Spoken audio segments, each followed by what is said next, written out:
That Great Business Show. Winner, highly commended award. Irish Podcast Awards.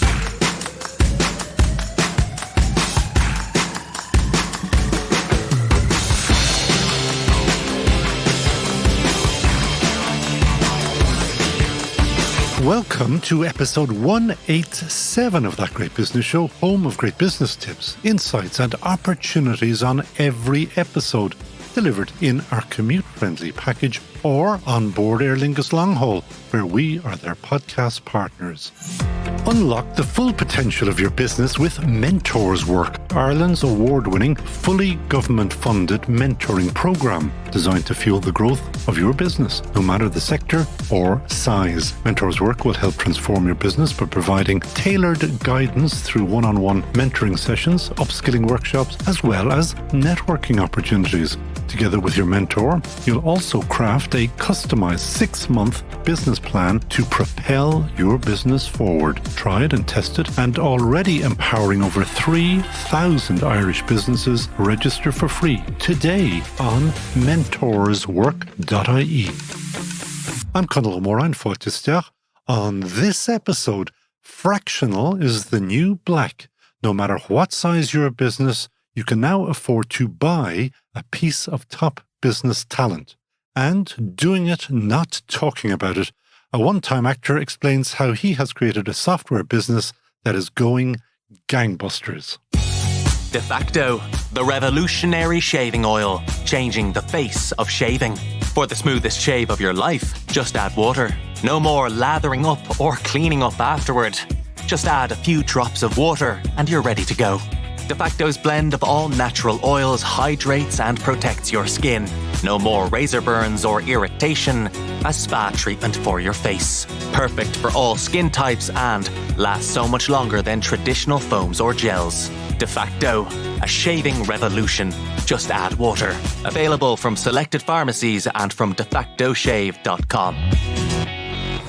You want a piece of me? Nah, that's not me trying to be the tough guy. It's what I'm hearing more and more with the rise of fractional executives. That's where small businesses like yours can get the benefits of top-end business advice, but at a price you can afford because you're only taking them on for maybe a day a week or day a fortnight even.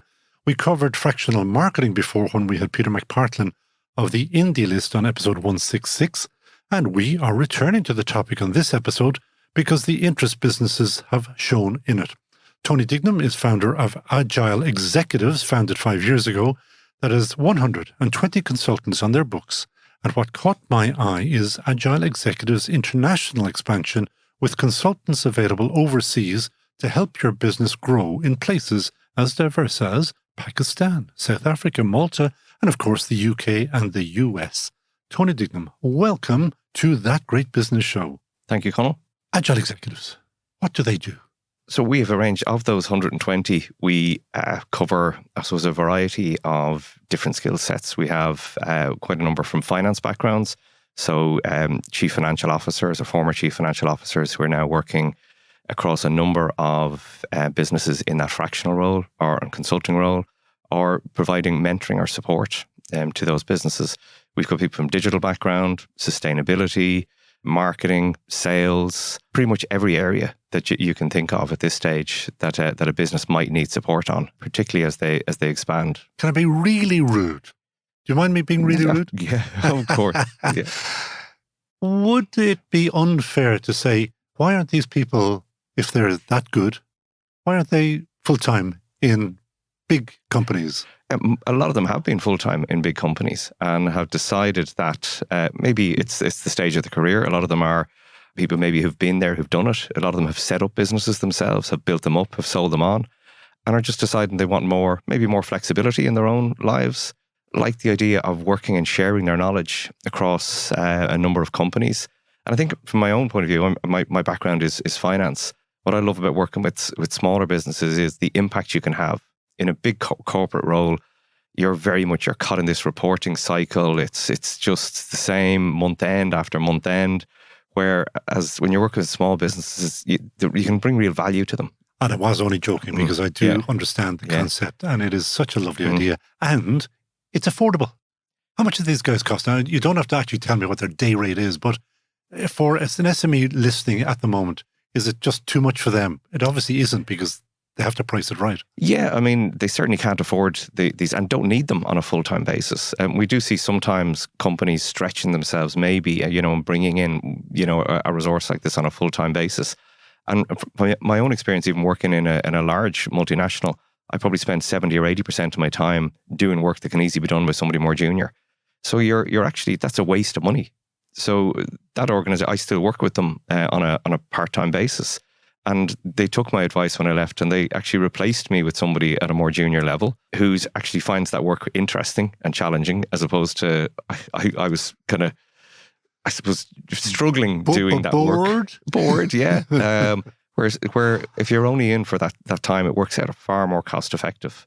And probably for the time, for the cost of having a senior executive, you could have 4 with different skill sets on a fractional basis. So you're getting that breadth of knowledge across, sales, marketing, finance, sustainability, digital, for the cost of a senior executive.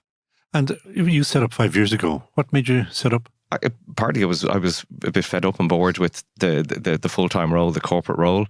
And I wanted to take control as well of my own sort of destiny. And that's the happiness, isn't it? Yeah. I guess the pain, but it's also the happiness. It's the happiness, yeah. I mean, I saw some other people maybe kind of getting later on in their career and maybe getting made redundant and then sort of struggling to find something that was suitable. So I didn't ever want that to happen. So I thought, well, I'm going to take control of this. So I started researching, what was happening, where I could go, what I could do. And I came across the idea that this sort of fractional role was expanding. So I actually went to my employers at the time. They were looking for cost savings. So I said, well, I'll go on a part-time basis and use that time then to go and find other clients that I started to work with. And then had over a coffee with a guy I've known for a long time, a friend of mine. I was sort of outlining my thoughts about how this could be scaled. And he said, if he put some investment into it, would I set up a business in partnership with them? Happy days. Which I did, and then bought him out about 18 months ago. And you are now at 120. Where are you finding all of these 120? A lot of them have come through referrals. And I suppose a little bit of the background, when I set up the business in 2019, initially there was a small number of people that I had working with me. And when COVID hit, there was a lot of programs put in place to support businesses. One of them that I know was involved with the show, Mentors Work. Yes. So we were the first to get involved in Mentors Work and doing the mentoring back in 2020 when the program launched. And we've been involved in that since. But that sort of forced us to scale and bring skills on. So we went from having 5 working in our team in March 2020. By the end of April 2020, we'd 80 working with us. Give me those numbers again. We went from 5 to 80 in a month. That is a jump. Yeah, and they would have been sort of people that I would have had in my network and would have reached out through connections I had. I ran a mentoring program for Bank of Ireland back in 2008, 2009 with a former business that I had. And I still had lots of the connections that I would have made back then. We had about 80 mentors on that program. So I was able to scale up very quickly for the Mentors Work program. I know what happened in 2008 if you to banks. Well, if they'd listened to us, we were. What they all say. Yeah, well, we were working with their client base. It was a program that I put a proposal to Bank of Ireland at the time to put a mentoring program in place, and we worked with about 1,000 businesses to sort of help them navigate their way through the financial crisis. Okay, that's a nice idea. So you were part of the banks trying to solve the issues for the smaller businesses? For the smaller businesses. Okay, that's a good idea. Now, we weren't getting paid at the time. The idea was that the bank would sort of promote the work we were doing, and then we would get the opportunity to engage with businesses then afterwards. And the agreement was we'd do the first, I think it was 2 hours free, and I had no problem getting 80 very experienced consultants to come on board. And then it kind of evolved. We were doing a lot of those mentoring programs with Mentors Work. We were doing programs with Enterprise Ireland. We did some directly with SkillNet. We did a variety of programs. And over that time, that's how we grew to the 120 consultants. And then in 2022, looked to say, how do we leverage this more? And the other thing that was happening around the same time was the growth of businesses like Upwork, Fiverr, TopTal. These marketplaces are platforms where you could go and look for skills, find them. If you're looking for a developer, you'll find somebody in India or Pakistan. So our model was more at the strategic side. We thought, but if we use that same concept, same idea of having a platform where people can go and find the skills they're looking for, and that's where we've been going now. We launched that in February this year with Minister Neil Richmond. He launched our platform for us. And what can I do on your platform? You can go and search for, if you're looking for very particular skills. So if you're looking, if you're a software company and you're looking to find somebody, a CFO who has experience in fundraising and business planning, you can go in and sort of filter and find exactly the person with the right skill sets that you're looking for. Now, as we said, we're also trying to look and expanding that internationally. So if you're looking to go from Ireland into the US or Canada or the UK, you can go and find that same skill set. And that was the perfect segue, because that is what I was going to ask you about. Anybody who's in business, their big fear and trepidation is to go into an overseas market when you just don't know what's going to happen. And I was looking at your website, and I saw the US, obviously, and we've done a series of 14 interviews called Beachhead USA, and one of our speakers on that, when we went to the States to talk about setting up in the States, they were talking about having to have $1 million as a base if you're going to open in New York, for example, with a sales operation. Can you make that cheaper? Yeah, because again, if you're typically when an Irish company is looking to go into the UK or the US, they're looking, well, how do you get set up? So there's all the costs of the legal side, the accounting side of getting your business operating. Whereas using the fractional model, you've got, instead of having to use one of the big accountancy firms, you can use somebody who's a commercial, CFO who would have good experience in many areas. Most CFOs are pretty good on, sales, marketing. A lot of them have run businesses before. So they can help you get established, help you, get your banking set up, helping you get a virtual office set up, helping you get some of those other skills. Having a virtual marketing person or a fractional marketing person can help you tiptoe into the US, market. And again, this is our plan for 2024 is to really expand that. So if you want particular skills, so if you're a software company, we want to have a software expert in marketing in the US who can really help be that person to help you get that foothold and to start that at a much lower, investment level. But that is getting into minute detail, which means that you're at 120. I thought you said to me that 120 will do for the while. But I mean, you might have 1,200 people very suddenly if you want to get it that granular. Yeah, and that we are going to have to scale to that level. And what does that mean, cash-wise? It's funding. Yeah, we are looking at funding options ourselves at the moment. As I said, our initial sort of focus is on trying to support Irish companies going into international markets, and I think we can grow, the network. I had a very interesting call with a guy last week, an Irish guy in the UK who's a CFO. And he's introducing me to 10 CFOs that he has contacts with. A number of them are in international markets. And that's how the network grows. So to grow that network is not hugely costly. The admin and the management of it is where we need to maybe invest and make it that we can get that slicker to get people on board. And we're looking at that at the moment. And we're in discussion about getting some grants and supports ourselves. We've become a real expert in getting grants and supports for all our clients. And now we're starting to look at how we can do that for ourselves as well. I presume you would be deemed to be an export business, aren't you? Selling your skills out. Yes. So does that mean EI might be coming to the rescue, will they? Well, we've had some discussions with EI. We do a lot of work with them. In fact, we're actually doing some consultancy in EI at the moment on some of their own internal projects as well. We've had some good meetings, like right up to senior management in EI, and they like what we're doing and like the fact that we are developing that international network of consultants. One of the things we do, we manage part of their mentor network for them. Well, let's talk about mentors, because I cannot tell people enough times how wonderful mentors are. They're almost like, it's ridiculously important for a business to have a mentor or mentors. Yeah, I mean, we were talking football earlier, and it's mentor in a lot of ways is similar to having a coach or a manager in football. It's somebody who's there to sort of guide you. But I think particularly in business, having a mentor, somebody who's been there before, I mean, I've had a mentor myself over the last number of months, and yet I do mentoring for other businesses. So even mentors have mentors. Well, talk to me about that. What did that person do, man or woman? Do they focus you something in some which way, or? Yeah, it's there when I was working on developing an export plan, which is part of the grant process that we're going through. And I suppose it forced me to take the ideas that I have in my head and sort of focus them down to, I've got this vision of where I want the business to be in 5 years' time, but it really forced me to sort of say, okay, what are the steps I need to put in place in order to get from where I am now to where that's going to, be. And I don't think there was anything in that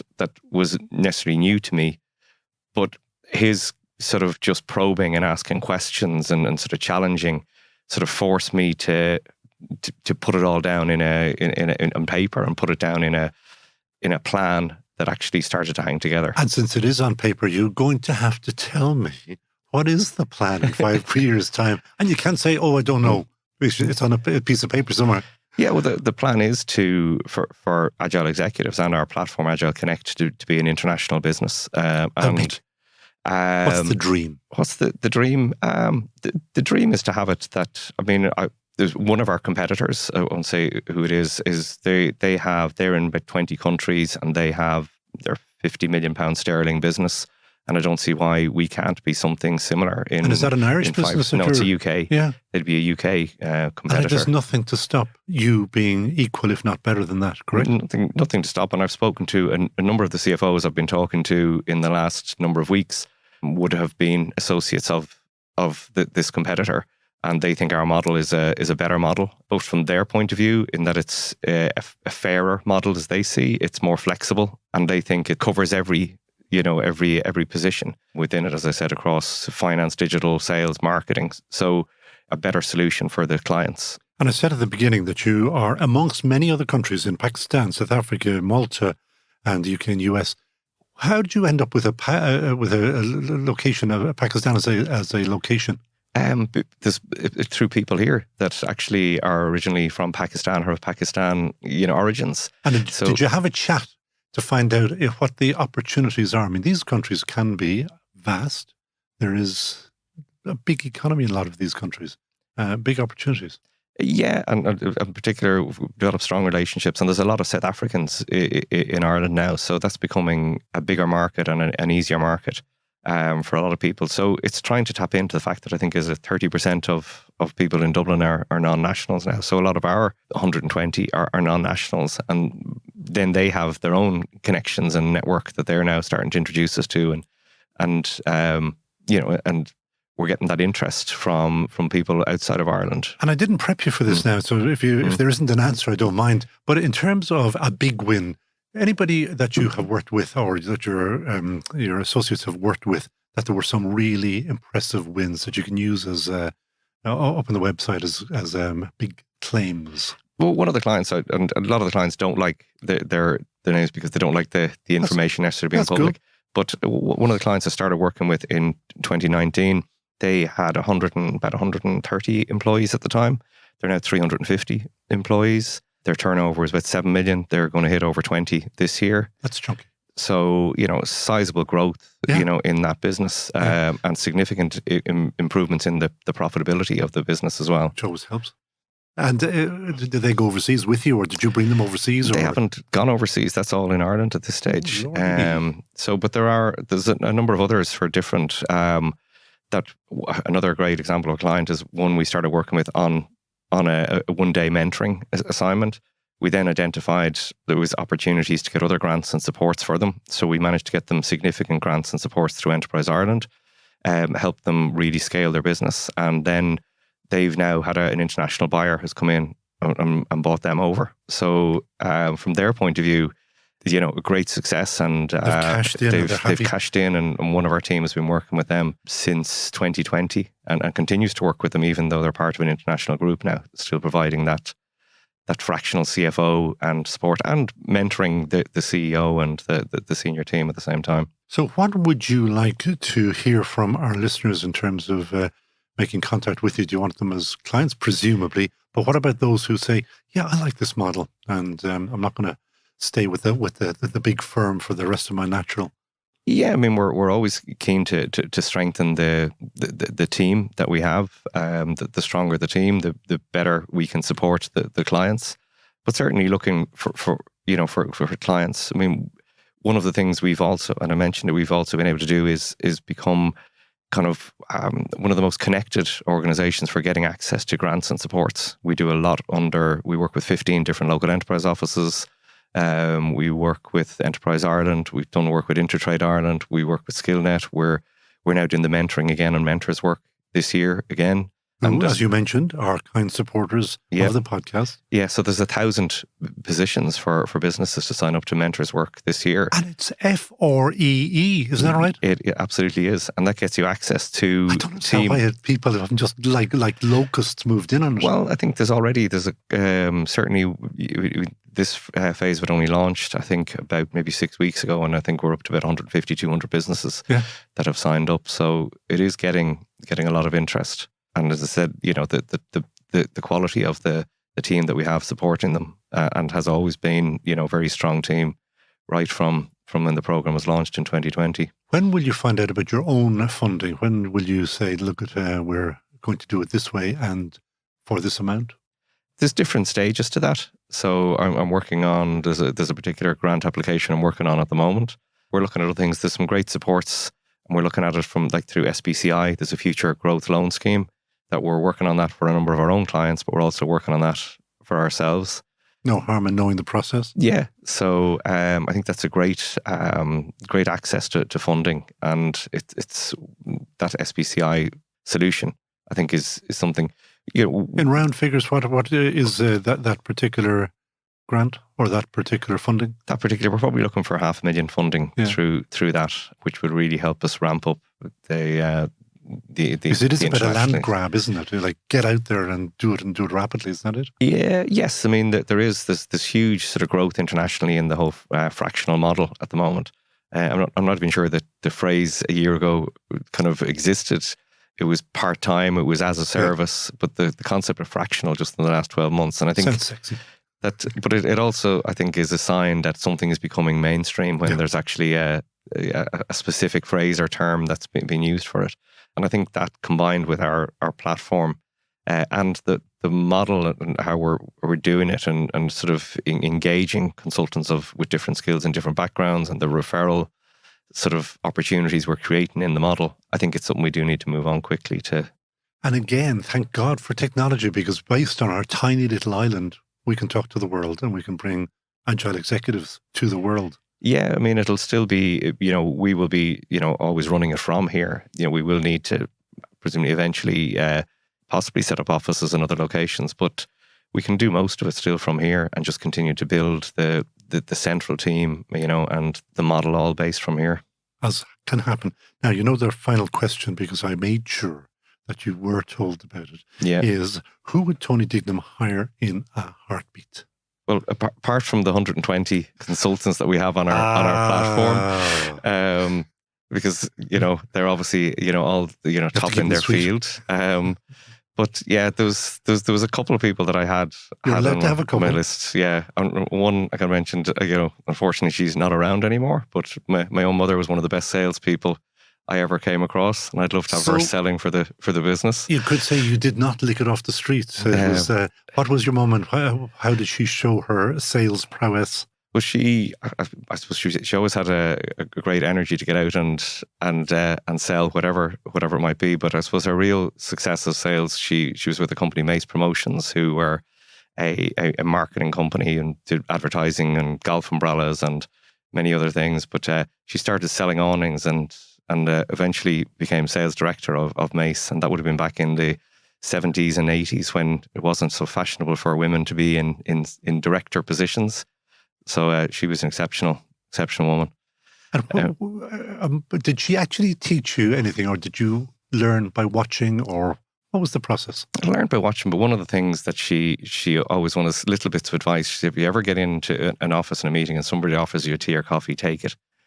Because it means you're guaranteed to get at least 20 minutes of their time if you're getting a tea or coffee, as opposed to if you say no, it might only end up being a 5 or 10 minute meeting. Okay, I'll remember that. So and I'll thank your mum for that. Yeah. And was there somebody else? There's I suppose a couple of others. One, another in particular, is somebody I was in school with, again, was a brilliant salesperson, Brian Buffini, who became hugely successful in the US. And I probably will be reaching out to him to tap into his US network. And what was he doing in the US? He went over, his brothers had a painting and decorating business in the US, and he went over straight from school. And there was a family in the theatre called the Buffinis, weren't there? I don't know. They were originally not from too far away. They were Dundrum originally. But he went over and became, I think, Relex's #1 salesperson in all of the US. Okay. And now has his own business where he teaches other people how to sell and to be expert in sales, particularly in the real estate area.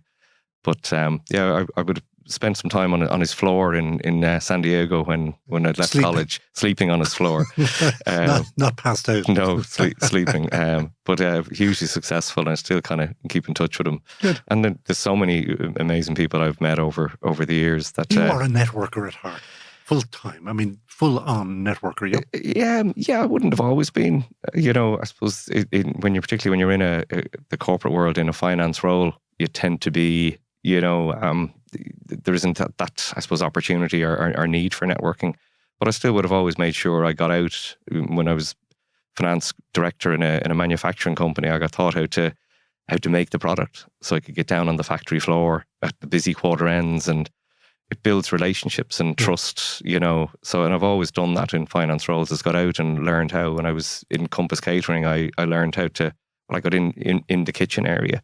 And in the Aviva Stadium, I served in behind the bar, even though I was finance director, because I felt you had to learn the business. And I suppose in itself, and I suppose, again, my mother would have done that. She, in the umbrella factory at busy time, she would have been putting handles on umbrellas.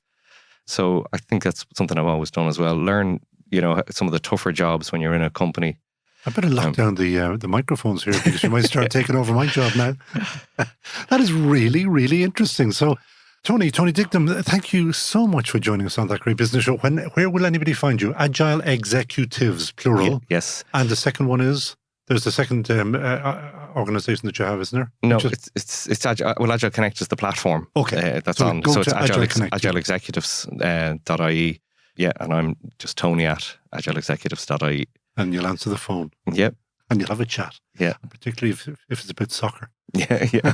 Tony Dignam, thank you so much for joining us on That Great Business Show. That Great Business Show. De facto, the revolutionary shaving oil, changing the face of shaving. For the smoothest shave of your life, just add water. No more lathering up or cleaning up afterward. Just add a few drops of water and you're ready to go. De facto's blend of all natural oils hydrates and protects your skin. No more razor burns or irritation. A spa treatment for your face. Perfect for all skin types and lasts so much longer than traditional foams or gels. De facto, a shaving revolution. Just add water. Available from selected pharmacies and from defactoshave.com. That Great Business Show. Winner, highly commended award. Irish Podcast Awards. I'll talk to my next guest about business matters in a second, but I learned something interesting about him that prompted me to ask him about when he thinks about business. Ray Ryan is founder of the Knowledge Group, a merger of two companies, OSSM and Envisage. What I learnt was that Ray is a dedicated Camino Way walker, carrying a rucksack over 850 kilometres, albeit over 6 years. That's what I'm saying. He didn't walk it for 6 years. He spent periods over 6 years walking the walk. Ray Ryan, what were you thinking about when you were walking? Business or pleasure? Quite a lot, actually. It's a place where you can think a lot. I think the Camino started as something that a group of people were all talking about to do, and we all went. And there's two ways of doing the Camino, Conall. There's the hard way and the soft way. One is getting your bags moved for you from hotel to hotel. And that's my way. That's your way. And the other way is to carry your bag with you. That's your way. That's my way. Well, the nice thing, and it was interesting because we always spend, or we do spend most of our life having to be somewhere at some point at some time. And when you do it the easy way, it means you have to be in that village, in that place at that time. And here was a chance for me to go and not be anywhere at any place at any time. And the freedom that gave me and the time it gave me to think said to me, this is the right way to do it. And so we had done the first year, and myself and my sister-in-law, who was the only other one who put up her hand and said, I think you're right, Ray. Let's go do it that way. And we did. And did you think about your business when you were walking? Or is it something far, far away? No, because you do get those moments in the morning where you do have to do things, but it's not so much that piece. The Camino is a very strange place in terms of who you meet. And I've always said about the Camino, and my sister-in-law says exactly, you meet the people you're meant to meet.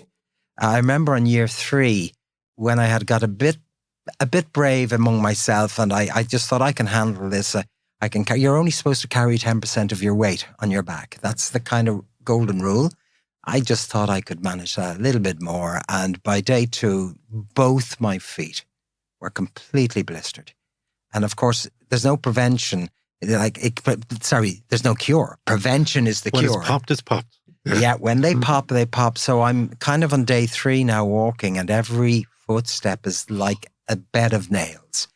And I happened to let Judy go ahead, and I was trying to come into this town. She was about maybe 20 minutes ahead of me. And I could see the stone bench. And I said, I'll make it that far. I'll make it that far. And sitting on the bench when I got there was another walker. It looked like he'd been walking for all his life, though. He just looked a seasoned walker. And he looked at me, and I actually was crying at that point in time because the pain was so hard on my feet. And he said, you're really struggling. I said, I am. I really am. That's not my first time. I'm annoyed at myself. I'm more experienced. And he said, did you have a bad business year or did you have a bad year? And I said, well, kind of I had a very tough year in trying to grow the business and trying to move it on. And an awful lot was on my shoulders. And he said, that's exactly it. You carry on your back what you carry in the weight in your mind. You need to get a lot off your mind to ease the pain on your shoulders. And he got up and left. Wow. Stuck with me. I'd say you did. Or it did. And when I came back, I changed an awful lot about the business. Talk to me about it. What did you, go back one step because I deliberately introduced you in a roundabout way. You better talk about what the business is. Oh, what the business is. Yeah, well, we're predominantly in the financial accounting business software sector. We represent 2 very strong accounting products in the marketplace. One of them is Sage, which is a very strong and well-known brand. And the other is Oracle NetSuite, which is another well-known business software brand. So our whole modus operandi about life is to try and make business easier for people to do. That's how I've looked at it all my life. How can I make this thing easier? Except when I looked at my own life. And it was at that particular point, seeing that you brought up the story, that I said, this has got to be easier to do. And I reflected, we had gone into Enterprise Ireland to talk to them about helping us grow the business and expand the business. And I remember them asking us questions, and they said, now, who does this piece? And kind of the 3 of us there, Ray does that. Who does the other piece? Ray actually does that. And who does that? So Ray was doing quite a lot. And it was particularly obvious to me that if Ray kept doing it, the business was going to go nowhere. And you weren't going to be walking the Camino either. And I certainly wasn't going to be walking the Camino. So yes, it did make me reflect on how the weight of the business should be carried among more. And there was another very striking thing about business, and I think this is interesting for anybody trying to grow a business. You suddenly realize we had grown the business to about a 1.2, 1.5 million turnover, and we were 15 or 16 people. And we kept being at 1.5 and 1.6 million for quite a number of years. And until I figured out, particularly after this Camino piece, that's all that they can do. That's all this group of people can do. If we want to do more, we need to add more people to the business. And there's hugely this great fear with guys and girls in business that, oh my God, overhead. Yes, be conscious of overhead, and very much so, do that. But if you want to grow a business, you can't do it on your own. And if you want to get from 1.5 million to 5 million, you need to assess it in your mind that you need more people to help grow the business. Now, I know that can be dictated by the type of business that you're in. But in our business, we need skill sets and we need to deliver our solutions to customers. Well, the 15 people can only deliver it to so many people. But would you not call that a lifestyle business and that there's a different attitude? That's exactly where it got to. And it was that for a while till I said, there's got to be more. It's got to be more than this. We can do this bigger and better and easier on ourselves. So yeah, I did realize that to grow, you need to grow with people. And besides chatting to this anonymous man on a bench, who else guided you, or where did you take your inspiration and or your knowledge to make the shift? Quite a number of people. I've been very fortunate in my life, Conall. I came from a family, a business family. We were Ryans of Arbor Hill as a family, and I was looking at all the ducting that's on the top of the roof here, and that's what our family business used to be. Isn't it funny what we look at? Like, you obviously know your ducting, and I look out at the same ducting, and I would never cross my mind. Yeah. My brother, who was more into it than I was, he was a metallurgical technician, and that's a term I don't hear too often these days. That's what the judge called him anyway. Yeah, that's what the judge definitely would call him. But I was also blessed because my wife's father, a guy called Dick O'Neill, was a founding director of the Smurfit Group, and I was very, very fortunate to have him in my life.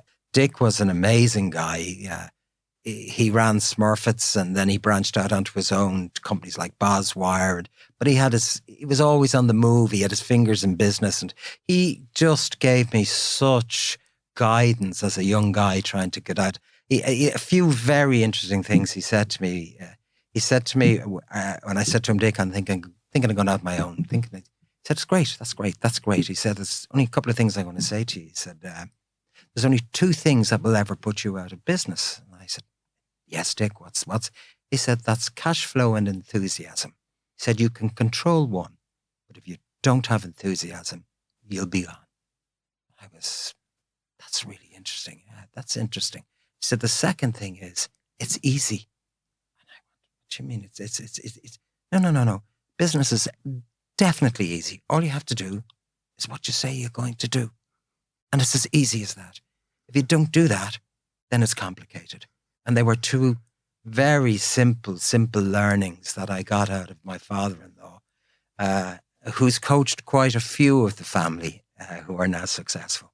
And when you say he kind of coached you, did he sit down formally with you, or are you having cups of tea or whatever? Cups of tea. Yeah. Cups of tea. No, he was too busy doing his other things himself. Yeah. And he was in business all the way up to the very end. And he had so many ideas. Packaging. And so he had a packaging business, and he ran the Smurfit business. And when he moved out of Smurfits, he moved into his own businesses. He had a wire business that was for cutting the stapling wire that actually went into stapler box. He had that business. So all of these, somebody has got to make them. Somebody's got to make something. I love looking at those things and say, yeah, there is a business in there, because there has to be, yeah?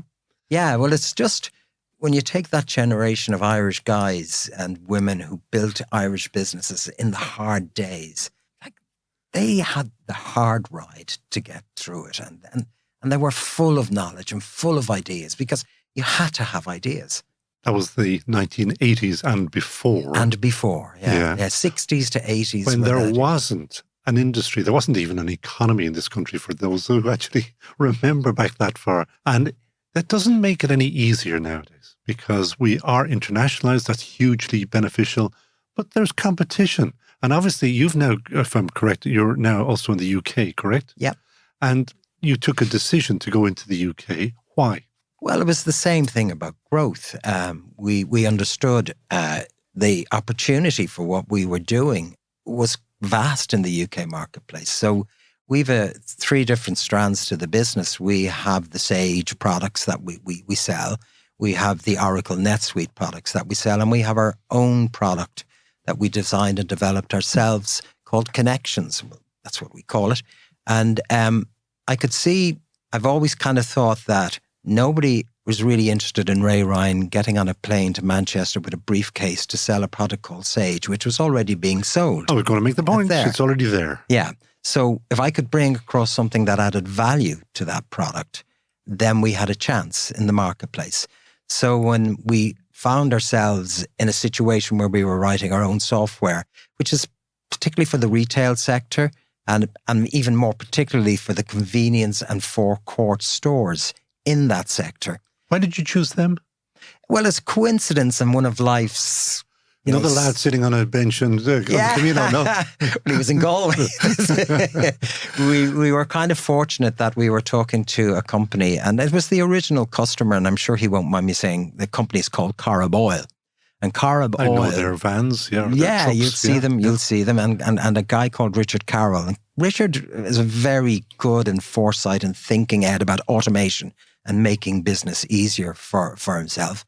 And when we spoke to him, we had this a time frame by where he was taking information out of a point of sale system and keying it into his accounting system.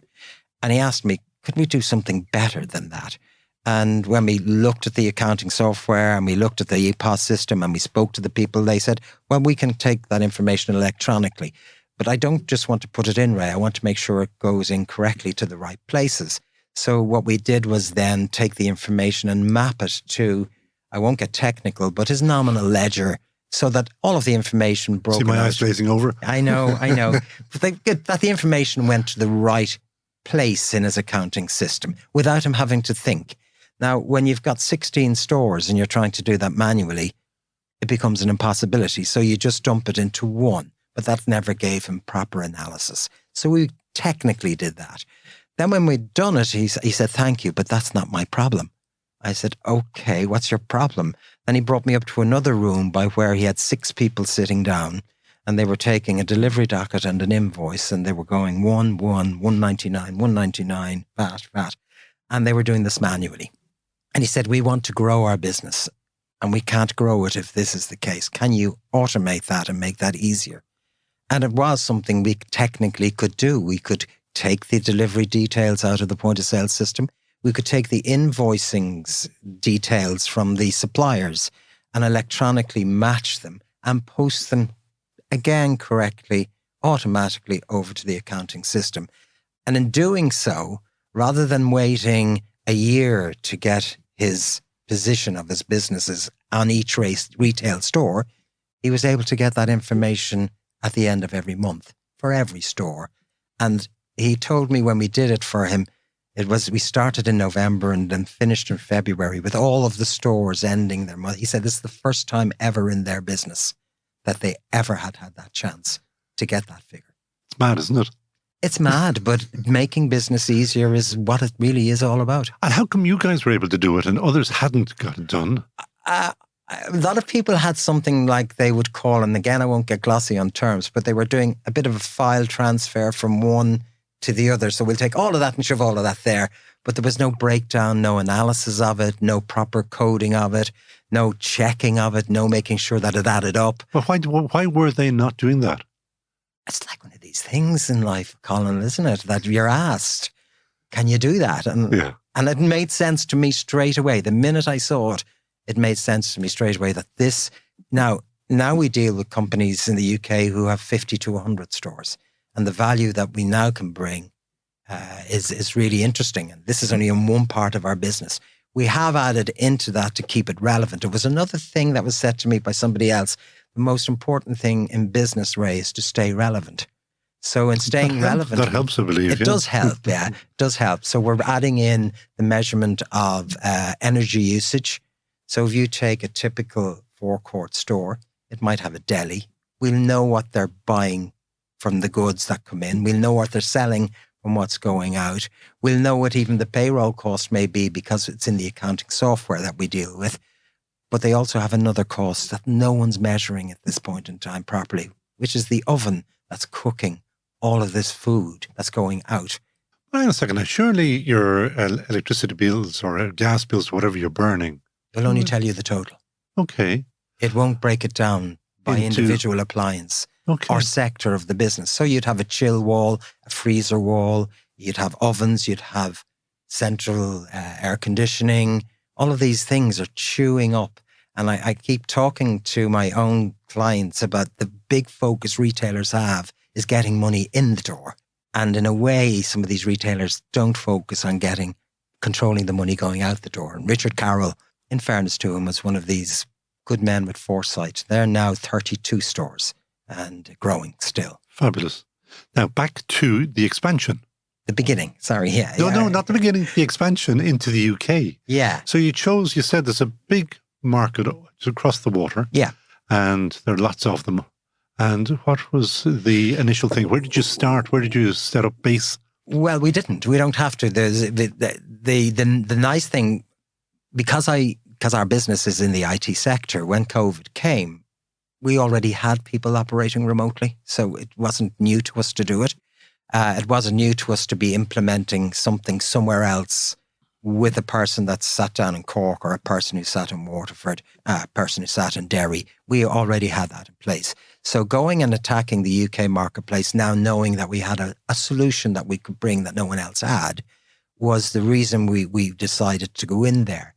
But when I say vast, in this particular area alone, and I haven't spoken about the rest of the business at all, this is just one section of it. In the UK, there are 46,000 convenience stores. There are 16,000 over here. So I kind of set us... That doesn't actually add up for me in a reason. I always just put my finger up and say anything in the UK is 10 times bigger because of the just numbers of population. So they should have 160,000. No, it's not as simple as that. I do know that a lot of those villages have shut down anyway. Yeah, I mean, and a part of that marketplace would be Tesco Express, and they're the stores we're never going to get to. But I've given the team an audacious challenge, and I just think that's the kind of thing you should do. That's probably what you say. They probably say impossible. Well, we currently are operating. We've had a chance to completely rewrite this software in the cloud, so that's a complete new attraction for us. And we've spent the last 2 years getting there on our own. So we're bringing our current customers over to that version, the cloud version. But I want us to be in over 1,000 stores by the end of this year, and in 3 years' time in 10,000 stores. Okay, that's ambitious. It's ambitious, yeah.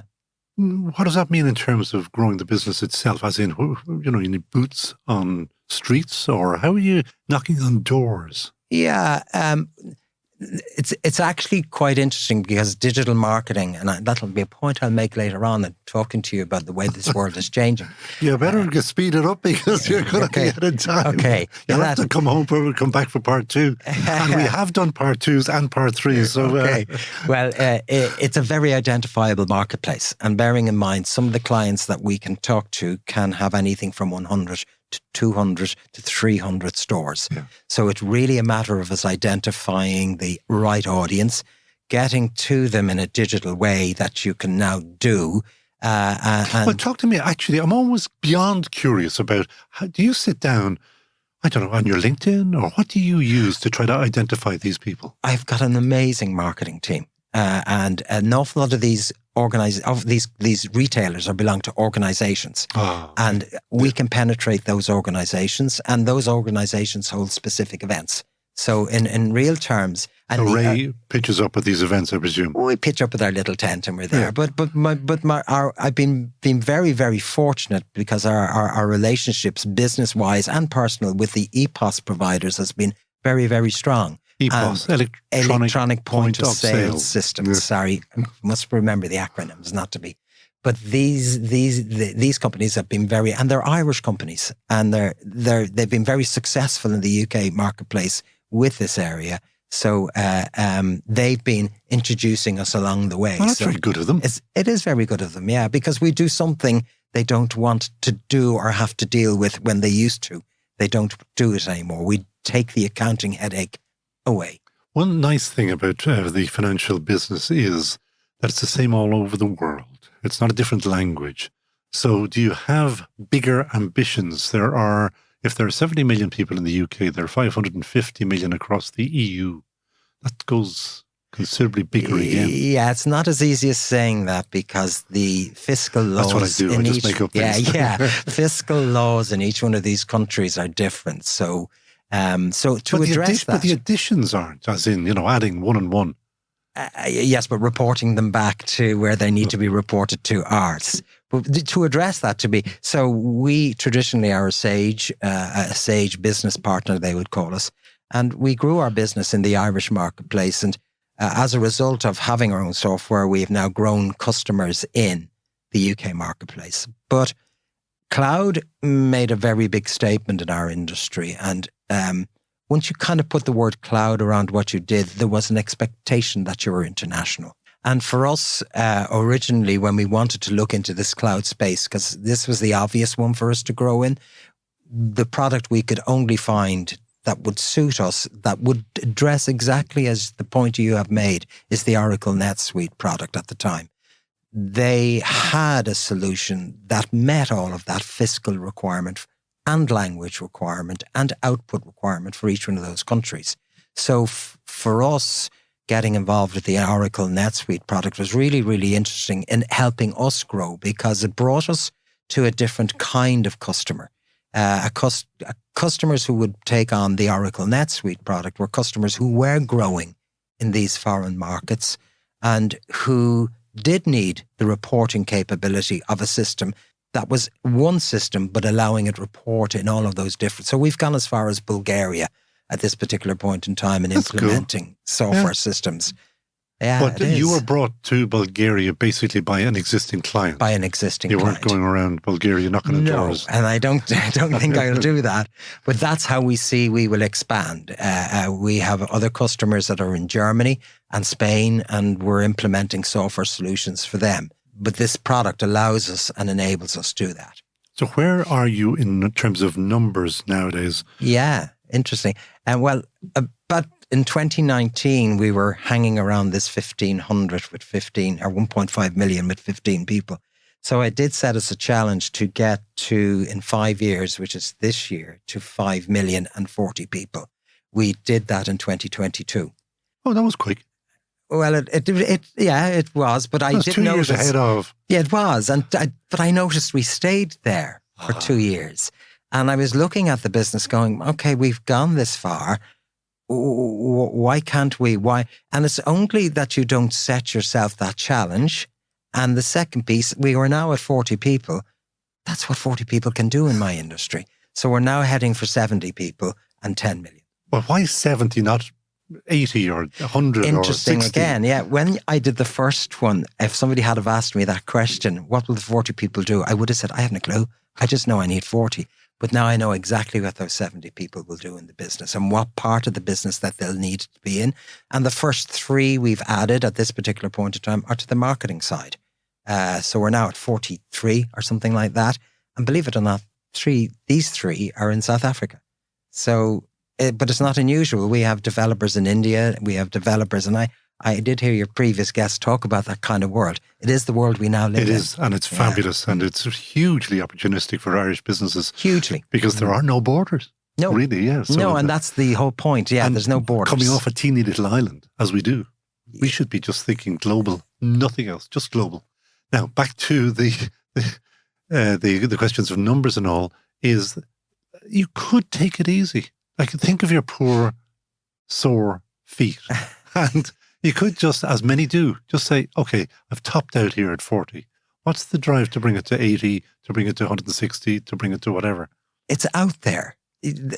When you look to a marketplace and you see what you are capable of doing, it's kind of wrong not to want to grow this. Well, let me twist it around. Yeah. People don't know this about you. You could have been an actor. It could have been something completely different. Well, I have, thanks to a woman called Anne Kavanagh, I had spent my youth was guitar playing and drama. Although I'm a sports fanatic, I love sport, but that's where I spent. So,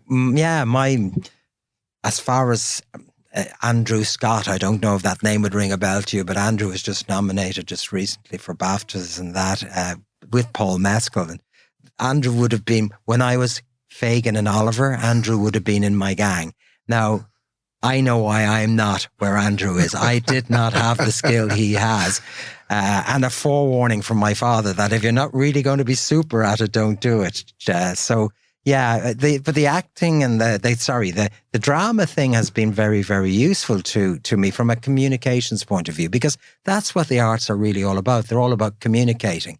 And if you take an actor like Andrew Scott, in fact, there's two sides of it. It's what he gives you back, but for him to give you that back, he actually listens and studies the character he's going to play. So if you don't listen and absorb, you can't bring back the solution, which is the acting. And when I translate that to my world, when I looked at what the man in Galway was doing and I listened and absorbed, I could bring back and communicate to him that we can do this for you. And that's been the nice thing about the drama background for me from a business perspective. You can turn anything to your advantage, really, can't you? Like any skill. Well, we have this little slogan inside that I make, not that I make, but I think we work under, and I call it right first time. And you will only get yourself to getting it right first time, which is the least cost for you and the least cost from your customer if you actually listen at the beginning. That always helps in business. The name of the company, where did that come from? We were struggling trying to send out different messages as to what we do under an envisaged brand and an awesome brand. Oh, is that how you brand. I was saying OSSM. That's meant to be awesome, is it? Well, it's a play on the word. It's awful. So, well, you could go there. But we affectionately call ourselves awesome. But that means we've awesome staff and we've awesome customers. But in the real terms, the knowledge group came from and it's NOLEDGE. We knocked the K off on purpose because we couldn't register the word knowledge as a word.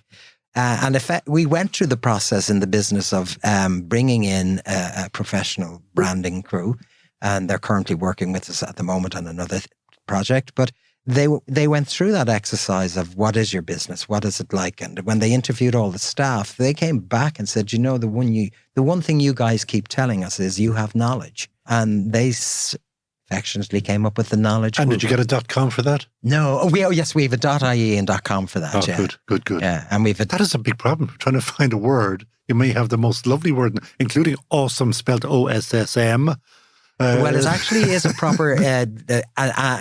It actually is the International Scientific's definition of a cloud system. It's online, it's self-serviceable, it's scalable, and it's measurable. I knew that. I know you didn't. Final question, Ray. Who would you hire in a heartbeat? Yeah, I knew you were going to ask this question, so you don't mind if I came prepared. You're very well prepared. He's got a notebook and he's opening pages. No, I did say to you that I had the benefit and the huge benefit of my father-in-law being who he was. And within his family, there have been quite a number of successful members of his family. But my wife's cousin is a lady called Gemma Webb, who hails from Glenmire. And Gemma also spent a lot of time, as she would call him, with Uncle Dick. But she has become a phenomenal business person, and very few people would know this, but she went off having done her studies into Europe, and she got involved in manufacturing in Belgium, and then came back and did some M&A work in the UK, and then eventually found herself in British American Tobacco, and she became the general manager of BJ Carroll's in Ireland. That closed down under her guidance, but then Not because of her, no, because they were rationalising. And then she became the general manager of UK and Ireland for British American Tobacco. Then they moved her to the regional head of Western Europe, where in 23 markets she was managing 4.5 billion in turnover. Then she moved on to BAT Romania, where she managed a business turning over 1.9 billion and was the fourth largest contributor to revenue in Romania. Having retired from that, she became president of the FMCG, which is Fast Moving Consumer Goods Council Association in Romania. She then became president of the Romanian Irish Business Association. Now, Gemma has been kind of talking to me and helping me and guiding me. And when she got to that area, I said, would you not come and do something and help? And she said, no, well, I've never done a startup, Ray. I only to find a year later that she has just launched and completed within a year 100 million investment in what they call Rutro Romania, which is the deposit return scheme from Romania. She started that from scratch, and in less or just over a year from a nothing business has the complete return system, including everything that happens with it up and running in Romania. She is some lady. She is some And lady. you did say Glanmire. I did say in Cúde Glanmire. Chorcaig. Yeah. Well, if she would like to come on, we would love to have the chats with her because she sounds outstanding. She is a very capable And as you woman. say, I haven't heard of her, and with the greatest of respect, I just And hadn't. secondly, just to show you that I do listen to your program, you had on Ashley MacDonald. Isn't she brilliant? Well, I do have an amazing marketing team. One of them is my daughter as well, so I have to say that. But I just would love if I could bring her into once a month or once every 6 months just to talk to our team about marketing and her understanding of digital marketing, where the marketing world is going and the technology surrounding it. She was just amazing to listen to. Well, behind the scenes here, she has been so good for nothing because she's just so supportive, and she has been on to various other people who have been on the podcast trying to help them, and they are chasing her as well. And she is out there, happy to help. Yeah, she so was I'm going to phenomenal connect to listen you to. with Ashley. Thank you. And she is just fantastic. Anybody who hasn't And I'll heard her... connect you with Gemma. Oh, yes, please, yes. Because Ashley, for those who haven't heard her, is with a Spanish company called Puig, P-U-I-G. Yeah. Net profits for this family business 2 years ago was 400 million. And I think they're going to do 500 or 600 million net. She was phenomenal. Unbelievable. And she's in charge of 26 marketing units across the globe. And she's still only 30 years old. Brilliant, brilliant, brilliant story. Ray Ryan of Knowledge. Awesome. Awesome. Awesome. And envisage. Knowledge Group. Thank you so much for joining us on That Great Business Show. Thank you. It's all go, let Chrissy know on thatgreatbusinessshow.com. That Great Business Show. De facto, the revolutionary shaving oil, changing the face of shaving. For the smoothest shave of your life, just add water.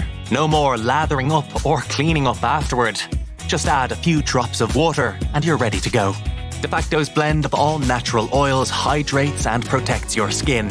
No more razor burns or irritation. A spa treatment for your face. Perfect for all skin types and lasts so much longer than traditional foams or gels. De facto, a shaving revolution. Just add water. Available from selected pharmacies and from defactoshave.com.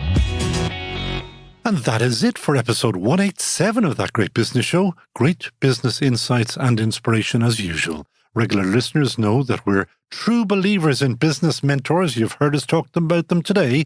So make sure to check out mentorswork.ie to unlock the full potential of your business. It's a fully government-funded mentoring program designed to fuel the growth of your business, no matter the sector or the size. And sign up for email updates, and we will send you your own personal copy of the podcast. Sign up at thatgreatbusinessshow.com. And do share us, do like us, and do give us 5-star reviews. It's all great for us. You can advertise with us at thatgreatbusinessshow.com to have a chat with our incredible audience of entrepreneurs, business owners, business wannabes, and investors. And we record here at the Dublin South Podcast Studios, where today's studio engineer is, for the first time, Conor Eustace. A huge thank you to Conor. And later, the dynamic duo of studio manager Peter Rice and post-production engineer Neil Horner ensure that we remain the world's best-sounding business podcast. So from me, Conall Morain, a buchas to you all, agus slán tamil.